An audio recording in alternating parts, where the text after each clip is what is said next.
Actually, I forgot to put this in the review, so I'm going to put it at the end. I thought it was rather a sad album. Actually, I thought it was a bit of a sad album. It's about the passing of things, things going out of fashion. The horses in this case, is it running in parallel with punk replacing rock music? Is that what it is? I don't know, but there's a sense of real sadness on this record that you don't get on the other Jethro Tull records. A real kind of mourning for the past and a worry for the present. And that kind of marks this one out. It doesn't have the humour and that tongue-in-cheek approach that they normally have. So yeah, for a Jethro Tull album, a little bit sad. A little bit sad.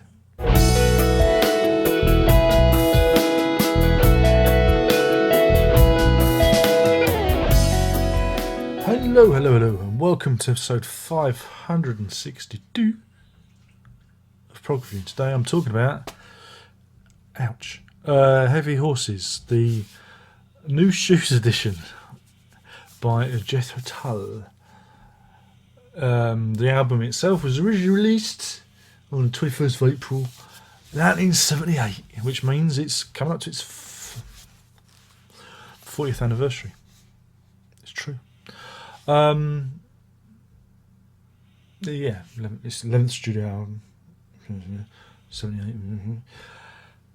Of course, we get these every so often, and it's a weighty one. It's heavy, and it's got horses on it. Funny, isn't it? It features 3 CDs and 2 DVDs. Straight off the bat, this edition gets 5 one brown mouse out of 5. Just get it out of the way. That's 5 one brown mouse out of 5. I knew it was going to go wrong.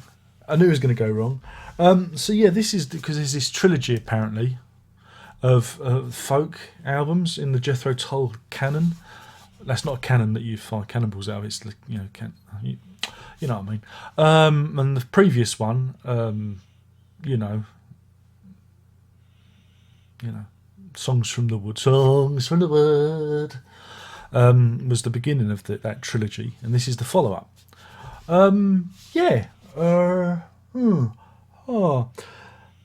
Starts with "And the Mouse Police Never Sleeps." To me, it's like the flip side to "All in a Mouse's Night" by Genesis. There is some Genesis type chordy phrasing type stuff on this album. I thought that sounds a little bit like Genesis, especially from their 1978 album. Then there were 3. Go West Young Man, or whatever it was. That one. I don't know. I know what I'm talking about. I heard things. So yeah, it opens with that, which is about meow meow. It's about the old pussy on the prowl, isn't it? Again, I must commend the 5.1 mix on this. Old Wilson, with his wonderful ears, I love his ears, has done a great job. I've heard this album before, and it was a little bit muddy, because it's the horses out in the field muddy. But no, I thought that the surroundy soundy thing sounded good because he's spread all the instruments out, so it really opens it up. And also, Ian Anderson's vocals don't sound as throaty.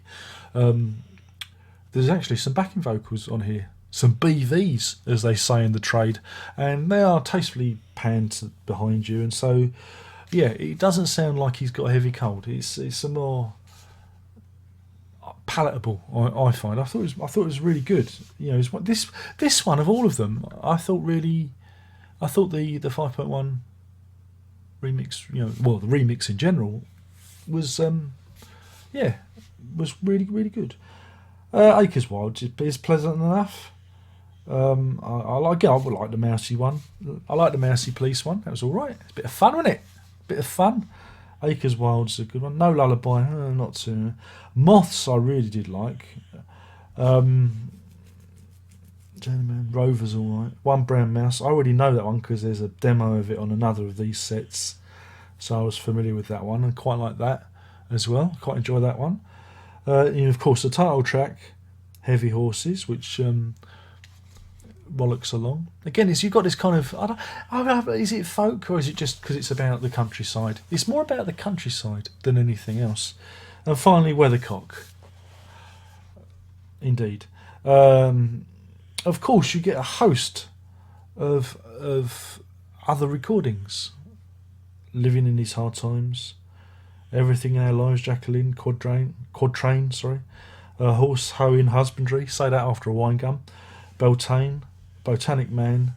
Botanic Man, it was meant to be the theme tune for, for what's his name series, the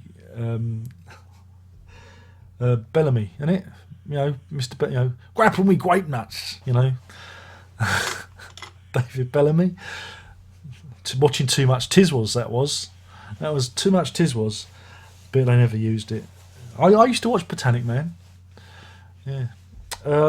Backyard Safari was another one where they shrunk him down. He was like a poor man's David Attenborough, I think he's still alive. I think he got into trouble with some. He had some environmental cause and he got arrested. I've gone completely off topic. So yeah, you get that, but you also get this live thing from Bernie Inn. A lot of Bernie Inns. Remember Bernie Inns from the 70s? Was that just me?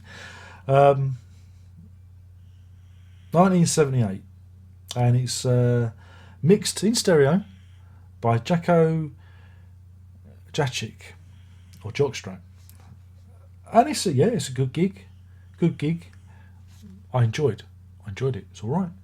It's nice. It's a good, good stuff. Some of this stuff was used in Bursting Out apparently, and so you kind of get in the full Bursting Out.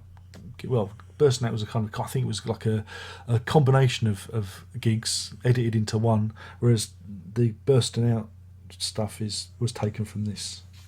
Sounds about right. Of course, you get your DVD with your surround sound, and you get a second DVD.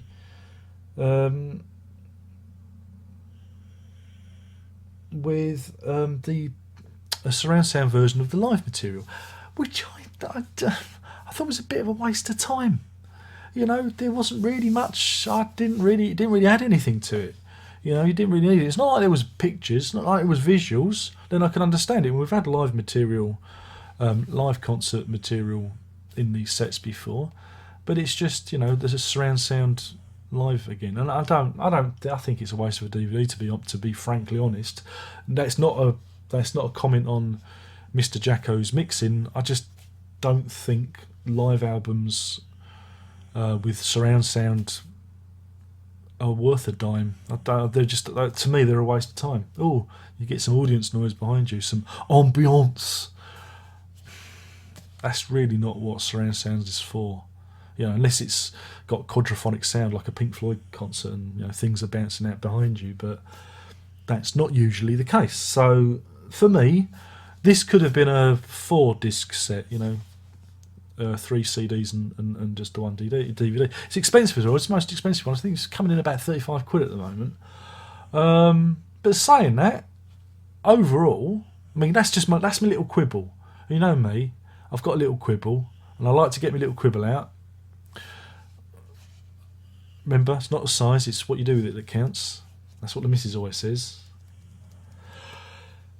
So anyway, yeah, I like the set. And again, you've got this fantastic essay and stuff in the booklet, which you might have seen. You might have seen whiz by. And that's why I like it. Even though I'm not a great fan of all the tunes on all the albums and Jethro Tull as a thing, I love this series with all my heart, because for your money, it's like a little instalment of a book. It's not just an album being rejiggered, but you're getting the history of it, how it was made, what the behind the songs, the lyrics. You get so much content for your money, and there is so much love and care, and I've said this before, put into this. It puts certain box sets. I'm looking at you, Roxy Music, you bastards, you money grabbing ne'er-do-wells. I'm talking, yeah, Ferry. Yeah, I bet you're sleeping on a mattress full of £10 notes. I'm talking to them over there. He's not listening. It's all right. They're not watching. I'll be all right. Whereas this, these sets, I could never give them a bad mark, even if I didn't like the albums or the surround sound was a bit shonky. Just reading the book, you know, the work that's gone into collating all the information, you know. I mean, you got concert lists and, you know, talking about Maddie Pryor and whatnot, and the lyrics and the meanings of the songs. You've got all that in there as well. So, if you like this album, you are going to love this. Buy it. Just bleed buy it. Buy it now. And if you haven't got a 5.1 surround sound system, buy that as well. And then you'll hear the album how it should be heard. I really do think... I thought it was really... This is, of all of these, I mean, don't get me wrong, they're all been good. But I thought this one really shone. You know, I thought it really did lift it. I bet you weren't expecting me to say that. I'm not a great lover of the album, no. I mean, it's a bit... I like a couple of the tracks off of it. You know, Moths and Heavy Horses and Mouse Police, Acres Wild. You know. But I love the set. See, that way I keep everybody happy. That way I don't disenfranchise the Jethro Tull fans. They don't all give me the thumbs rush. And I then I get away scot-free with slagging off the band, and everyone was happy. So yeah, I mean, I do love this series of releases, and Chrysalis and whoever is behind this really ought to be commended. And if you haven't got a copy, get them, because they only do the one run of these, and once they've gone, they're gone. You know, I will put a linky in the description. Do clickety linky. Do buy it from the Amazon. I get a shiny Amazon penny for every one that's sold. Hard sell, Darren. Hard sell. Absolutely. I've got hustle. Hustle. So yeah, thank you for watching. I've been talking about Heavy Horses, the 11th studio album by Jethro Tull. Released 21st of April. He says, trying to read off the screen with the sun in his eyes. 1978. It was earlier in the US, 10th of April apparently. So we just got to wait for the next one to come out. He says, looking at that Stormwatch.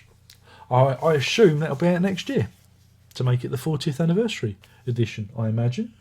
I like to imagine. And that sound is indeed the dog snoring. Snore it up, fuzzball. God, it's fantastic here, isn't it? And that's it. There's only one more thing left to say. And that is... Prog on.